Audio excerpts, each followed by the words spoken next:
بسم اللہ الرحمن الرحیم۔ ناظرین السلام علیکم۔ آج کی ہماری یہ ویڈیو 3 حصوں پر مشتمل ہے۔ پہلے حصے میں ہم روس سے منگوائی جانے والی LPG گیس اور قیمتوں پر اس کے اثر کا جائزہ لیں گے۔ دوسرے حصے میں داسو ہائیڈرو پاور پروجیکٹ سے بجلی کی پیداوار کب شروع ہو رہی ہے اس کے بارے میں بات کریں گے، اور ویڈیو کے آخر میں سی پیک کی اوورآل پروگرس کے حوالے سے ایک رپورٹ جاری کی گئی ہے، اس کا ذکر کریں گے کہ اب تک کتنے پروجیکٹ مکمل ہو چکے ہیں اور کتنی مالیت کے پروجیکٹس پر کام جاری ہے۔ تو ناظرین پہلے ذکر ہو جائے روس سے گیس کی امپورٹ کا۔ پاکستان نے روس سے LPG کی اپنی پہلی شپمنٹ وصول کر لی ہے، جو دونوں ممالک کے درمیان توانائی کے بڑھتے ہوئے تعاون میں ایک اہم سنگ میل ہے۔ اسلام آباد میں روسی سفارت خانے نے اس پیش رفت کی تصدیق کرتے ہوئے ایران کی طرف سے ترسیل کی سہولت فراہم کرنے میں اہم کردار کو بھی اجاگر کیا ہے۔ ناظرین، جیسا کہ ہم اپنی ویڈیوز میں اکثر ذکر کرتے رہتے ہیں کہ ایشیا کے اہم ترین ممالک ایک دوسرے کے ساتھ جڑ رہے ہیں اور ایک بلاک کی شکل اختیار کر رہے ہیں۔ یہ اسی تعاون کی ایک مثال ہے کہ روسی گیس کا جہاز پہلے ایرانی اکنامک زون میں پہنچا اور پھر وہاں سے اس گیس کی ترسیل پاکستان کو کی گئی، کیونکہ پاکستان کے اندر اس جہاز کو ان لوڈ کرنے کی وہ سہولت دستیاب نہیں تھی جو کہ ایران میں موجود ہے۔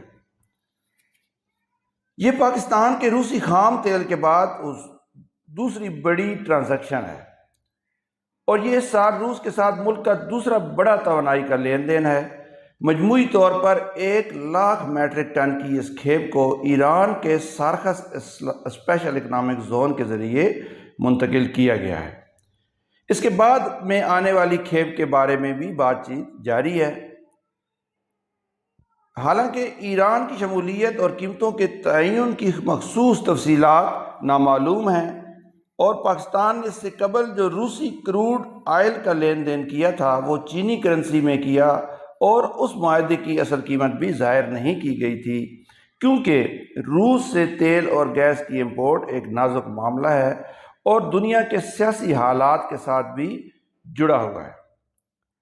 چونکہ توانائی کی درآمدات پاکستان کی بیرونی ادائیگیوں کا ایک اہم حصہ ہیں، روس سے رعایتی درآمدات کو ملک کے معاشی بحران اور ادائیگیوں کے توازن کے چیلنج کے درمیان ایک اہم لائف لائن کے طور پر بھی دیکھا جا رہا ہے، جو ممکنہ طور پر بیرونی قرضوں کے حوالے سے ملک کو ڈیفالٹ سے بچانے میں اہم کردار ادا کر رہا ہے۔ ناظرین، اس سے پہلے جب روس سے خام تیل منگوایا گیا تو اس کے بعد پاکستان کے اندر تیل کی قیمتوں میں کمی کے بجائے ایک اضافہ دیکھنے میں آیا، تو یہ ایک نقطہ نظر تھا کہ شاید روسی تیل سے ہمیں قیمتوں میں کمی کے حوالے سے کوئی فائدہ نہیں ہوا، جو کہ درست انفارمیشن نہیں تھی۔ قیمتوں کا تعین صرف روسی تیل کے حوالے سے نہیں کیا جا رہا تھا، اس میں بہت سارے دیگر عوامل اور IMF کا پریشر اور ساری چیزیں شامل تھیں۔ روسی تیل ہمیں یقیناً باقی دنیا سے منگوائے جانے والے تیل سے سستا پڑ رہا ہے، اور گیس بھی سستی پڑے گی۔ ہاں، یہ ضرور ہے کہ پاکستان کے اندر روسی تیل کو صاف کرنے کے حوالے سے جو ہماری ٹیکنالوجی ہے، جو ہماری ریفائنریز ہیں، وہ اس قابل نہیں ہیں کہ اس سے پورا فائدہ اٹھا سکیں، لیکن پھر بھی اس سے ہمیں فائدہ ضرور ہو رہا ہے، اور LPG سے تو یقیناً قیمتوں میں کمی بھی دیکھنے میں آئے گی، اور اس سے ملک کی جو بیلنس آف پیمنٹ ہے اس حوالے سے بھی ہمیں فائدہ ہوگا۔ ناظرین، آج کی دوسری بڑی خبر داسو ہائیڈرو پاور پروجیکٹ کے حوالے سے ہے، اور یہ پاکستان کے پن بجلی کے حوالے سے انتہائی اہم پروجیکٹ ہے۔ داسو ہائیڈرو پاور پروجیکٹ کی تمام اہم سائٹس پر تعمیراتی کام جاری ہے۔ پروجیکٹ کی مجموعی پیداواری صلاحیت 4,320 میگا واٹ ہے۔ اسے 2 مراحل میں مکمل کیا جائے گا۔ اس وقت پروجیکٹ کا پہلا مرحلہ زیر تعمیر ہے، جس کی پیداواری صلاحیت 2,160 میگا واٹ ہے۔ پہلے مرحلے سے بجلی کی پیداوار 2026 میں شروع ہو جائے گی، اور اس کی تکمیل پر نیشنل گریڈ کو ہر سال اوسطاً 12 ارب یونٹ سستی پن بجلی فراہم ہوگی۔ پروجیکٹ ایریا میں مقامی لوگوں کی زندگیوں میں بہتری لانے کے لیے وابڈا اعتماد سازی کے اقدامات یعنی کانفیڈنس بلڈنگ میئرز کے تحت مختلف ترقیاتی اسکیموں پر 17 ارب 34 کروڑ روپے خرچ کر رہا ہے۔ داسو ہائیڈرو پاور پروجیکٹ سی پیک کے تحت شروع کیے جانے والے لانگ ٹرم توانائی کے منصوبے میں سب سے پہلے مکمل ہونے والا بڑا منصوبہ بھی ہے۔ جون 2017 میں شروع ہونے والے اس رن آف دا ریور پروجیکٹ کا پہلا مرحلہ 2026 میں مکمل ہوگا، جس سے ظاہر ہے بجلی کی قیمتیں کنٹرول کرنے میں مدد ملے گی۔ ناظرین، آپ چلتے ہیں اس ویڈیو کے تیسرے حصے کی جانب، جس میں ذکر ہے سی پیک کے بارے میں جاری کی گئی اس آفیشیل رپورٹ کا جو سی پیک کے آفیشیل پیج پر دی گئی ہے۔ اس رپورٹ کے مطابق سی پیک اپنے پلان کے مطابق آگے بڑھ رہا ہے اور منصوبوں کی رفتار جو کووڈ-19 یا دیگر وجوہات کی بنیاد پر متاثر ہوئی تھی اب دوبارہ سے درست ٹریک پر چل رہی ہے۔ پچھلے 10 سالوں کے دوران 26 منصوبوں میں 17 ارب امریکی ڈالر کی سرمایہ کاری کی جا چکی ہے اور 8.5 ارب امریکی ڈالر کے 30 منصوبے زیر تکمیل ہیں۔ اسی طرح 28.4 بلین US ڈالرز کے 36 منصوبے پائپ لائن میں ہیں اور منصوبہ بندی کے مطابق ان پر عمل درآمد کیا جائے گا۔ سی پیک نے پہلے ہی قومی گرڈ میں 6000 میگا واٹ سے زائد بجلی شامل کر کے اور 886 kilometre power transmission line install کر کے پاکستان کی توانائی کی ضروریات کو نمایاں طور پر پورا کیا ہے۔ سی پیک کے تحت انفراسٹرکچر کے مختلف منصوبے مکمل کیے جا چکے ہیں، جن میں پاکستان بھر میں 809 کلومیٹر سڑکیں اور لاہور میں پہلی میٹرو لائن بھی شامل ہے۔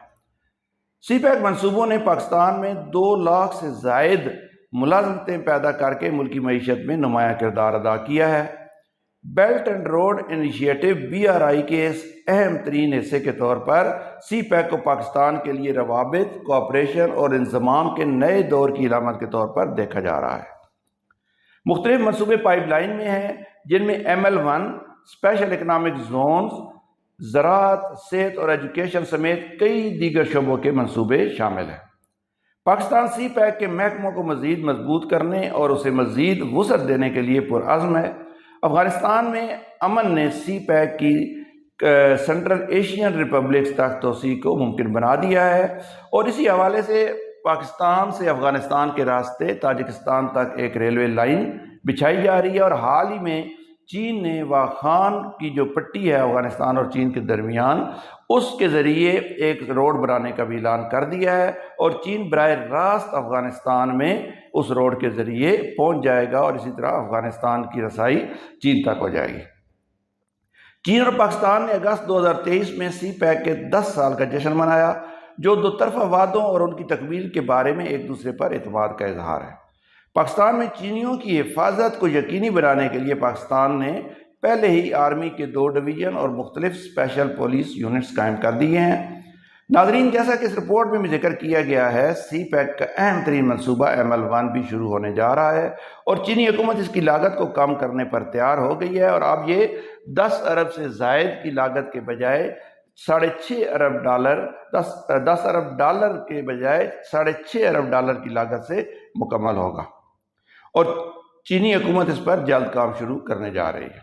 ناظرین، اس ویڈیو اور اوورآل ہمارے چینل کے بارے میں آپ جو بھی رائے رکھتے ہیں ہمیں کمنٹ سیکشن میں اس سے ضرور آگاہ کیجیے گا اور اپنا خیال رکھیے گا۔ اللہ حافظ۔